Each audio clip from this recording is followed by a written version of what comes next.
This talk is concerned with systems analysis and design. First of all, a system is just an organized set of components to complete a task. That's all a system is. It's an organized set of components that are used to complete a task. A computer system is a system with a computer as a component. So it's a computer system. Systems analysis, well, it's a process of studying an existing system to determine how it works and how it meets the user needs. So it's a system analysis. It looks at the existing setup, the existing system that's trying to achieve some outcome and determine how it's working. And there are two types of people here. There's the client, that's the organization contracting to have the analysis done. So the client is the organization or the person who wants the analysis conducted. That's the client. And the users, those are the people who will have use of the system, the employees and the customers. So the client is the one who wants the analysis conducted to see if the analysis meets the requirements. And the users are the organizations or the people who will actually use the system once it's been established. Systems design, well, it's the process of developing a plan for improving the system. It's looking at the system and trying to devise the best ways of performing the tasks and achieving the outcomes. The systems analyst, these are people who are mainly responsible for the investigation, for the analysis and for the design. These are the sometimes called the change agents. These are the people who look at the system and try to optimize the system. These are the systems analysts. Programmers, well, these are mainly people who implement the proposals of the systems analyst. The systems analyst comes up with a design, a particular design, and the programmers are the ones who coded for computer use.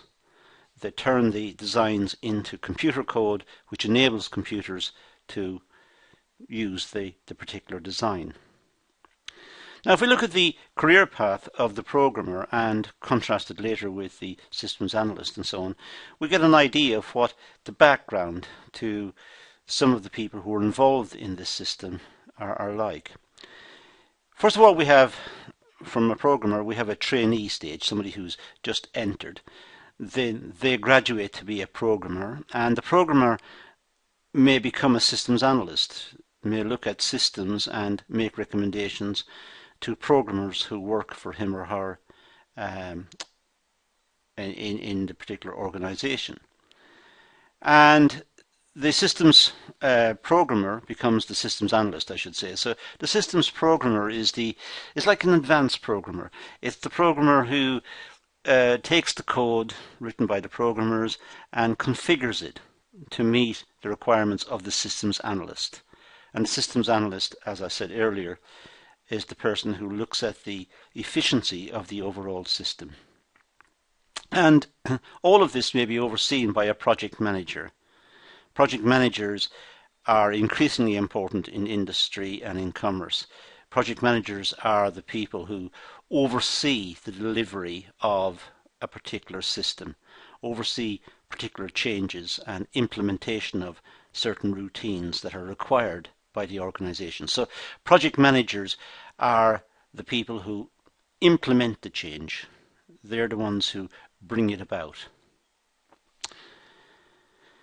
The main functions of the systems analyst, well, it's to look at coordination within the system and to also coordinate the programmers and coordinate the information that's required from the system with the efforts of the programmers to make sure not just the requirements of the system, but that the programmers clearly understand their tasks and that the the final product, the computer system that will be developed in the end, matches the requirements.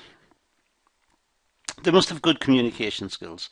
They must be able to communicate to the program trainees and to the programmers, and they must be able to communicate further up the chain to departmental managers, and they must be able to communicate at all levels to ensure that everyone who needs to know knows about the proposals, the changes to the system, and give them an idea of what the new system will be once it's implemented. They must also plan and design the actual delivery at the end. The programmers will be good at coding. They will code up the system and ensure that it works, that the computers can process the information in the required way. But the actual design, the interface, may be designed by the systems analyst. The systems analyst may determine what the home page will look like, or what the application will look like, or what the system will look like and how it will behave. What links are required, what buttons are required, if you like, what interfaces are required. Now, the requirements for a systems analyst, well, they must have, as I said earlier, good communication skills, absolutely essential. They must have good interpersonal relations skills. They must be able to deal with people at all levels in the organisation. They must be able to look at the requirements of departmental managers, of regional directors or whoever at one level, and they must be able to deal with the trainee programmer at the other. They must be able to communicate effectively at all levels to ensure that the message, if you like, the requirements, is clearly understood at all levels. They must have knowledge of the new technology. They must be able to determine what's available in terms of technology and be able to integrate state-of-the-art technology with the requirements of the system, the requirements that's been agreed. So it's essential that they know what can be done, so that the programmers may be instructed to deliver quite advanced systems. They must also have good general business knowledge. It's pointless building a very sophisticated system if it's too sophisticated, if parts of it will never be used and it is just programming for programming's sake. It's important also that the business requirements are met specifically, that it can handle what the business does, and it can deal with situations where perhaps orders have been cancelled, or production has broken down, or delivery can't be as per specified in the contract. It can deal with variations to the normal pattern. So the systems analyst has to understand the business and be able to communicate that to design the system and then communicate it to the programmers. They must have creativity. They must be creative people. They must have imagination. They must be able to see the processes in the business and imagine what it would look like on a computer and try to envisage what sort of savings and efficiencies can be gained by moving from the current system to a more computer-based system. Now, the Systems Development Lifecycle, the SDLC. Well, there are different phases. There is the preliminary investigation, identify the problem and the scope of the project. Simply look at the existing system and see what it does, how well it performs, what are its shortcomings, what are its problems, where does it break down, what resources does it require, and so on. Just look at the preliminary situation. Just approach it for the first time and approach it as an outsider and look at it and see what it does.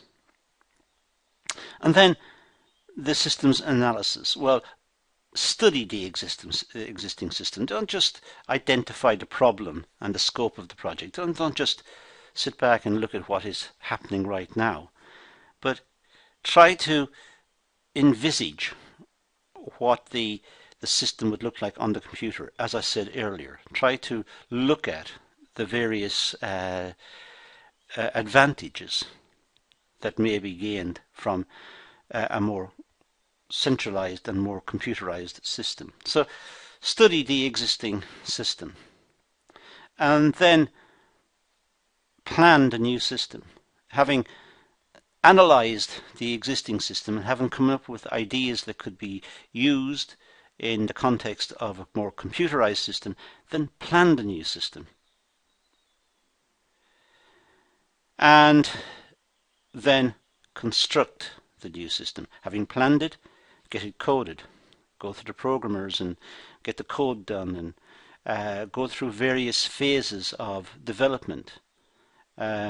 Initial phase, get a rough idea, get a rough outline, and get something working, and then start to refine it and try to do it on a modular basis so that each part is modular and it links to the other parts, and overall the system starts to take shape and starts to be refined. And then finally, the implementation. Convert to the new system. This is the switch over. When the new system has been tested and it's robust and it's reliable, it's precise, it's efficient, etc. When all of these factors have been investigated, then convert from the existing system across. Now let's look at the preliminary stage in a little more detail. First of all, conduct a feasibility study at the preliminary stage. Just when an idea is forming that a particular part of the system within a business could be computerized and would gain efficiency and gain returns as a consequence of a more centralized computer-based system. Now, conduct a feasibility study. Can it be done? Is the existing system, perhaps a paper-bound system, is that system the best that there is? Perhaps it can't be improved. Perhaps a computer-based system would just be simply a waste of resources in development. If it can be shown that a computer-based system would be more efficient and a better use of resources, then the feasibility study has done its job. The feasibility study is one in which there is honest investigation of the current system to see if it can be improved. So identify the nature of the problem, the scope of the project, and the objectives of the system. Make notes on each of them.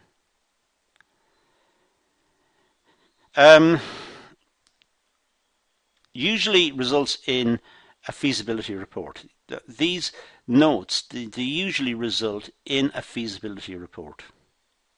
So usually having identified the nature of the problem, the scope of the project, and the objectives of the system, usually a feasibility report comes out of that. The systems analysis, well, data gathering, collect written documents, manuals, reports, forms, etc. See what documentation is required in the system. See what do people use. What is going on at the moment? How is the system working at the moment? Who passes information to whom? What's the format of the information? What's the form of the information? Is it written instructions on a piece of paper? Are there particular forms that are used, and where are the forms stored, and so on? Just look at the existing system. Then interview the people who are using it. Are they happy to use it? Is it efficient? Could it be improved? Talk to all the various operators in the system and see what their opinions are. Try to stick to questions that have been designed which will give an insight. So it's a structured interview. Try to design questions which will probe whether the current system is working, is efficient, is supported by the people who are using it. There could also be unstructured interviews, just general chats over a coffee. Just observe what people are doing, talk to them, just chat about the system, and gain information this way. So the unstructured may deviate from planned questions. It may just hover around the use of the system. It could also involve some sort of questionnaires. The questionnaires may be structured or open-ended. Questions could be just loosely related to what's happening, what the process is, or there could be very detailed questions. How long does it take to complete this form? How long does it take to pass the information from here to there? And how is the information stored? Where is it stored? How long does it take to retrieve the information? And so on. And also by using observations, just watching. So the systems analysis could involve a lot of just watching the system working, watching what people do, making notes of where everything is, and when problems arise, how do they deal with the problems? How do they solve the problems? If it's a very large organization, some sort of sampling may take place. So instead of measuring everything, just samples may be taken. But it depends on the scale of the business. It depends on the scale of the operation. Having said that, this type of development using systems analysis is normally tailored at fairly large organizations. The smaller organizations may not have use for this type of approach. So, analysing the data that's been collected, so having collected the data, analyse it. Try to use common techniques, data flow diagrams. Look at the flow of data through the system. How does the data move its way through the system? Perhaps it's coming from the sales department, looking at sales orders. How are the orders processed?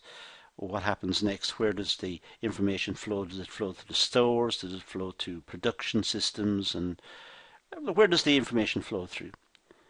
And what's the action that's taken on the various at the various data stages? Once the information flows from, let's say, sales orders to production, does the production manager tool up for it, and how does it tool up for it, and what sort of link does the production manager have with the stores manager to make sure that the components are in stock and the raw materials are in stock? And so look at that. There should be some sort of decision table, useful when there are a series of interrelated decisions, which there would be in the example I've just given you with sales orders. Different departments will be involved in completing the order, and each of them must be informed as to the progress of the order, not just production and stores, but finance, to make sure that invoices are sent in a timely manner and that cash flow is not adversely affected by faulty information within the organization. It's also important to make sure that no alternatives are overlooked. Try to make sure that in looking at data analysis that all the alternatives are considered. Nothing was missed. It's sometimes in organizations it's easy to miss a stage or miss the significance of a stage, and that is important. Now, systems design, well, the preliminary design, the selection phase, identify alternative solutions, that's where it starts from. It's the selection phase, it's identifying alternative solutions. The acquisition phase is purchasing, the resourcing, the developing in-house. Once some piece of work is considered desirable, for example, identifying alternative solutions and looking at the design of a new system, then should it be bought in from outside programmers or developed in-house? Or should it be just a standard package that's customized, a standard piece of software? However, once the system is in place, it needs to be prototyped. Developing a skeleton system quickly for review before building the actual system. So if it's designed in-house, instead of going through the whole process of designing the system and delivering it, then to find that there are errors and issues and complexities that were not accounted for, prototype it. Go through a small-scale study, a small-scale use of the system, perhaps on a cut-down level, to see if it works and to see what issues arise. Study the prototyping. And then there should be detailed design, the input-output requirements. What are the input-output requirements? Does the computer system or the network that's been used, does it have sufficient resources to use the new system? What additional hardware may be required? Look at files and databases. Look at the organization of files and database structures, and see if the new system can fit smoothly into existing structures, or perhaps new databases are required, new file structures. Perhaps it's a more radical development than was previously thought. But also try to get a picture of this in terms of a flow chart to show how the data is moving. The data moves from a particular center to a different center. It moves through a certain database. It should be accessed. Who accesses it? Who's got the rights to access? Try to itemize the various components in a flowchart.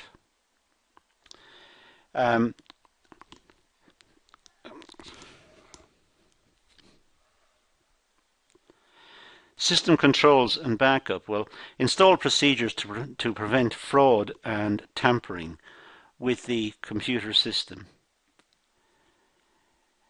Include timestamping, keeping a system's journal, backup and recovery. So it's important to make sure that there is backup. If the system fails, you can always revert back to the previous system which was used and which the management knows will work. So if the system fails, there is a backup. But also, as the system is used, it may have to be stress tested to see if it will hold a lot of data, hold all of the company data, if it will be useful on an organization-wide basis. There may be issues that need to be tweaked in a system that's developed, perhaps a new system, and before any tweaking takes place, it's important to have a backup. Now, the system's development, well, programming, coding according to specifications, testing it, very important, unit testing, testing individual pieces of code. It may not always be possible to isolate out particular pieces of code and test them separately, but if it is possible, then it's useful. As I said much earlier, if it's developed on a modular system, so each piece of code constitutes a module, each task is a module that can be coded, then the various modules can be connected together and used in that way. So systems testing, testing whether the units work together. It's not really a system if all the individual units work, but they don't work together. They need to work together to constitute the system. And as I said earlier as well, will it handle large amounts of real data? It should be stress tested. It should be tested to see what it will hold, what are the requirements of the organization, and what will the system hold. Finally, implementation. Well, training. There should be adequate training to make sure all the operators know exactly how the system works.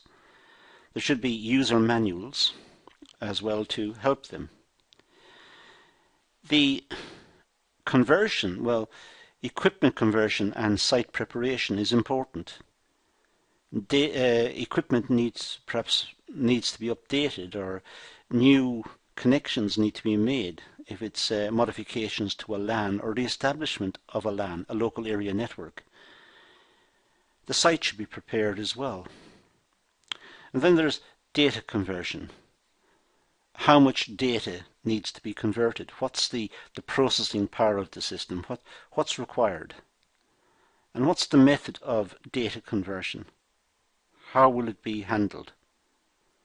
How will data be structured? How will it be handled in a database, for example? And there should be some decision about how much data is processed manually and how much is computerized.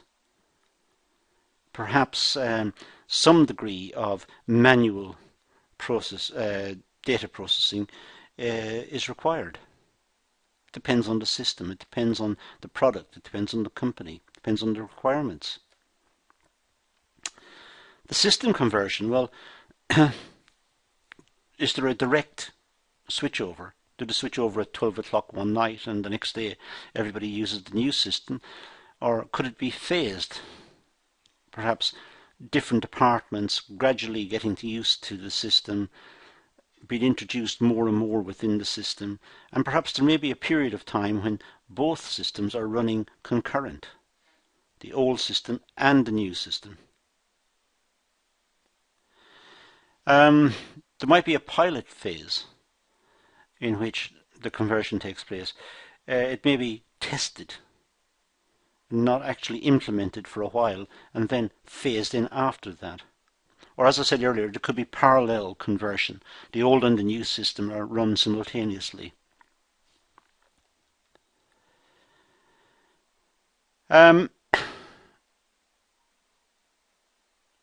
Auditing may be important. Keeping log records for audit trails. Looking at a system, if the system is under stress and parts of it are not working properly, they should be fixed and modified accordingly, but perhaps a log should be kept and an audit trail of how the system is performing. And also, how well does the system suit the organization? Keep records, keep logs of issues that as they arise, and see if there's a pattern forming out of all of the data that's been acquired and logged. Evaluation, well, looking at try to evaluate by involving an independent team if possible. Perhaps bring in experts from outside to look at the system that's been developed or been proposed and see if they can make improvements or suggestions before any development takes place, perhaps to save money. Or if the system has already been developed, perhaps experts from outside could make recommendations as to how it's implemented or used or modified. Check original requirements. What was the original plan? And make sure that the final product hasn't deviated too far from what was required originally. Often there is an original plan or an original requirement, and by the time it's delivered it becomes much more luxurious, much more resource intensive, and perhaps not necessarily what was required in the first place. And conduct usefulness and cost-benefit analysis. Just make sure that the system fits, the system works as was required.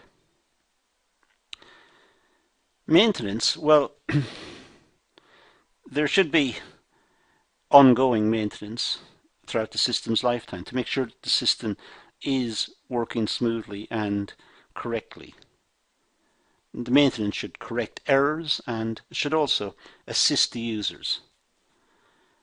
But also the maintenance should introduce any new requirements and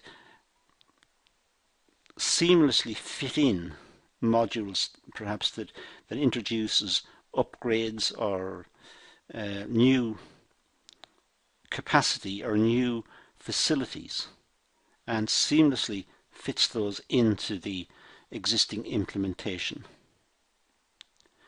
So there are many points associated with computers and systems that need to be looked into. But that's all I'm going to deal with in this session. I'm going to leave it at that and say thank you for watching.